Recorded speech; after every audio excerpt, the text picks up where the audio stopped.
हरिओम. आत्माराम. त्यागनिरूपण भाग 25. नाशवंत तितुकेची देसी, तरी पद प्राप्त निश्चयेसी. त्यामध्ये लालूच करीसी, तरी स्वहित न घडे. आता हा त्यागनिरूपणच आहे ना. म्हणून यामध्ये समर्थ आपल्या शिष्याला पहिलेपासून सांगतायत की बाबा रे, जे जे काय असेल, जे जे काय मागितलं त्या प्रत्येक गोष्टीचा त्याग करणं तुला जमलं पाहिजे. म्हणून आधी 34व्या ओळीमध्ये त्यांनी कसं सांगितलं होतं, अरे भूषण भिक्षेचे सांडिले, राजपद प्राप्त झाले, तरी तुझे काय गेले सांग बापा. मी तुझ्याकडून जे काय मागतो, जे काय काढून घेतो, त्याच्या बदल्यामध्ये मी तुला इतकं अपार देतो की ते तुला म्हणजे मोजतासुद्धा येणार नाही, इतकं मी तुला देतो. तत्पूर्वी त्यांनी 33व्या ओळीमध्ये काय सांगितलं होतं, मजही ते काय करावे, परी तुझपासून टाकवावे, तुवा टाकेले तरी न्यावे, तुझं समागमे. या 33व्या ओळीमध्येही या शिष्याला ते सवय लावतात की तुला हे त्याग करणं जमल्या गेलं पाहिजे म्हणून. आणि आता 35व्या ओळीमध्ये त्यांनी आपल्या शिष्याला सांगितलेलं की नाशवंत तितुकेची देसी. तू देतोस, पण काय देतो?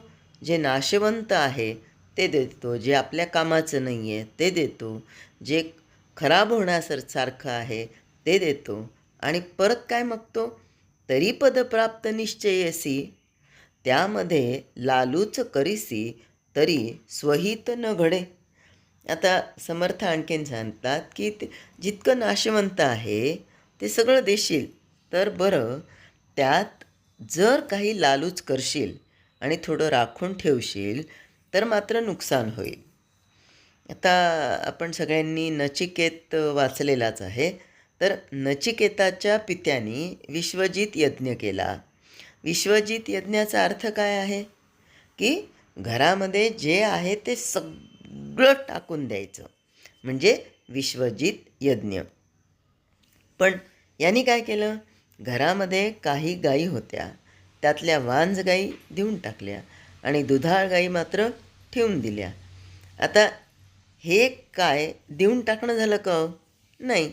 आणि म्हणून आपल्याकडे एक एक रीत सांगितलेली आहे, एक एक रीत शिकवली आहे, आम्हाला वळण लावलेलं आहे की मोठ्या तीर्थक्षेत्राला जर स्नान केलं तर सगळे कपडे तिथंच टाकून द्या, परत आणू नका.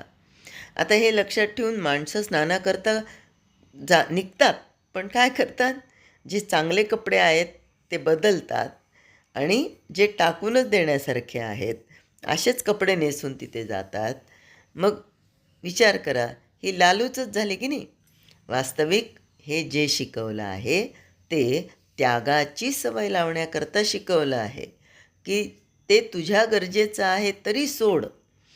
आता या चातुर्मासामध्ये कुणी काहीतरी सोडतं, कुणी काहीतरी सोडतं.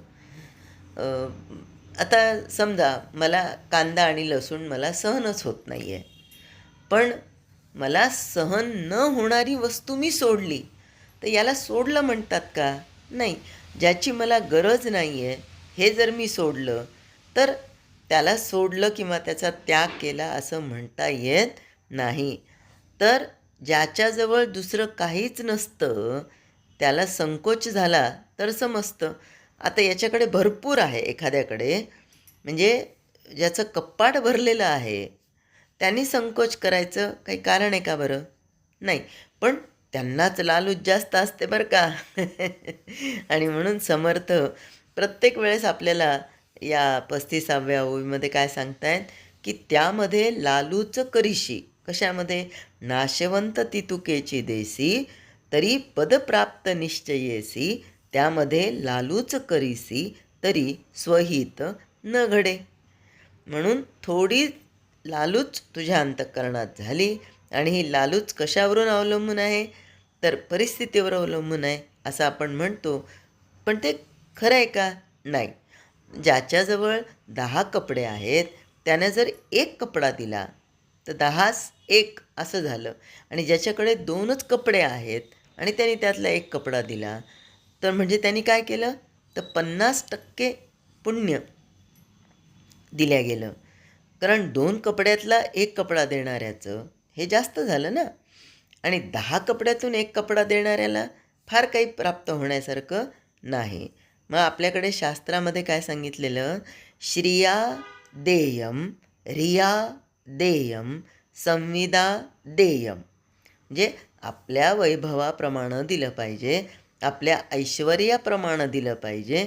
उलट दिसतं ते असं की ऐश्वर्य आणि वैभव जो मोठं तो कार्पण्य जास्त, म्हणजे कंजूसपणा, चिक्कूपणा हा जास्त असतो.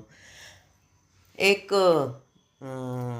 मोलकरीण असते, आपल्या मालकिणीच्या मुलीचा वाढदिवस आहे म्हणून ती भारीत भारी असा 500 रुपयाचा फ्रॉक त्या मुलीसाठी घेऊन जाते.